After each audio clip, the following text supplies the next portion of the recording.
Hello! It's 5 p.m. It's our day 2 of our cruise. Ready na kami for dinner. Pero maaga pa. 6:45 pa yung schedule namin. And this is our OOTD. Whoa!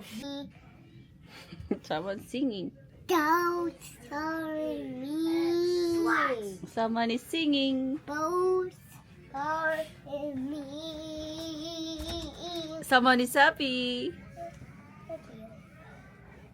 So, papunta na kami sa may deck 16 para mamasyal muna kasi 6:45 yung dinner reservation namin. At dito sa may deck 16, ang daming pwedeng gawin. At ayan nga, tinry nila yung mini golf nila Jake at Jacob. Naglaro muna sila dyan. Nung time na to, kakaalis lang ata ng barko sa Coco Cay. So, yung hangin talaga, ang sarap. Ang sarap tumambay habang pinapanood mo yung pamilya mo na naglalaro dyan at nag-e-enjoy. Hindi lang pool yung makikita mo dito sa may deck. May ganyan nga golf. At dun sa side na dun may basketball court. Tsaka minsan nagba-volleyball din sila. So, ang daming pwedeng gawin. Yan, nag-ikot-ikot muna kami sa may barko. Hindi ko alam kung sa may harap or likod ng barko to. Pero papunta kami sa may arcade. Ang haba din kasi ng lalakarin mula dulo sa likod ng barko at saka sa harap. Ang haba ng lalakarin mo. Kaya nung second day ko talaga, itong day na to, medyo sumasakit na yung paa ko. Kasi alam mo naman, pag hindi ka sanay maglakad-lakad, mag-exercise, syempre mananakit yung buong katawan mo, di ba? At ito yung side na to is yung mga pool area. Ang dami ding naliligong mga bata after ng Coco Cay. Andyan sila, dumiretso sila sa may pool area.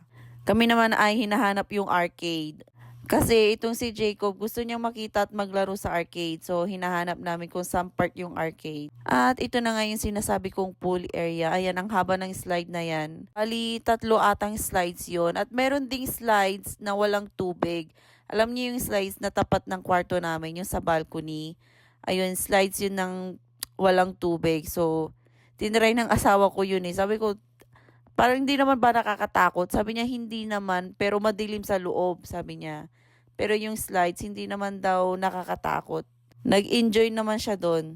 Tumambay muna kami dito kasi pa-sunset na yan. At ang sarap ng hangin. At ito naman si Jacob at si Jake, naghahanap sila daw ng dolphin. Wala naman kami makita at nakakalula, promise. Sobrang taas. Ako naman ay natatakot kasi nalulula talaga ako. Kaya sabi ko kay Jake at Jacob, wag masyadong magtingin-tingin at ewan ko, hindi sila nalulula. Ako naman yung nalulula. Siyempre, kahit na medyo natatakot tayo, kailangan natin mag-picture-picture, diba? O yan, tinawag ko yung asawa ko na picture-picturean ako. Siyempre, once in a lifetime opportunity lang to. Kailangan lahat ng parte ng barko may picture. After nga naming tumambay doon, pumunta na kami sa Mar Arcade. Makikita mo din sa app kasi kung anong deck yung arcade at saka kung yung mga establishment, makikita mo lang sa app ng Royal Caribbean. Kailangan mo lang siya i-download. Syempre, madaming activities ang pwedeng gawin ng mga bata.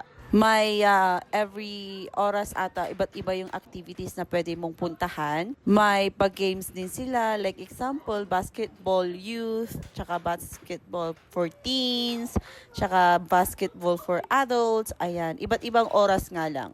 Tsaka meron ding ice skating. Mamaya pupunta kami doon kasi gustong itry ni Jacob yon. Ayan nga, ito yung nagustuhan ni Jake na laruin namin is yung bowling kasi gusto niya magtapon-tapon ng ball. Ang ginawa naming payment dito is yung card lang, tinap lang namin yan kasi yung Royal Caribbean card is nakasave na yung credit number namin doon or yung debit number.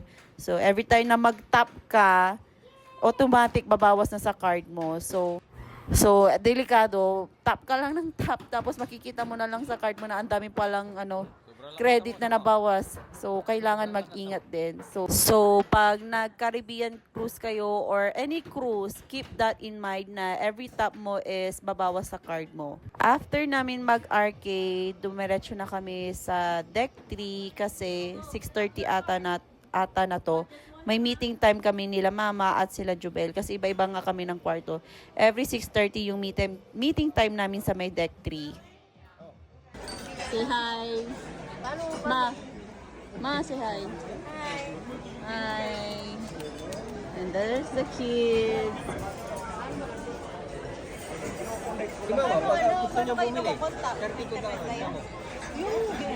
So, after namin mag-dinner, dumiretso kami dito sa may ice rink kasi gusto mag-ice skating ni Jacob. Sila Mama and Jobel, nanood sila ng shows. Hindi kami nakapanood ng shows kasi medyo na-late na eh. Wala na kaming maupuan nung time na yon. Sila Mama naman is nanood sila. Ewan ko kung nakakuha sila ng upuan nila. So, yun lang muna. See you sa next vlog sa day 3.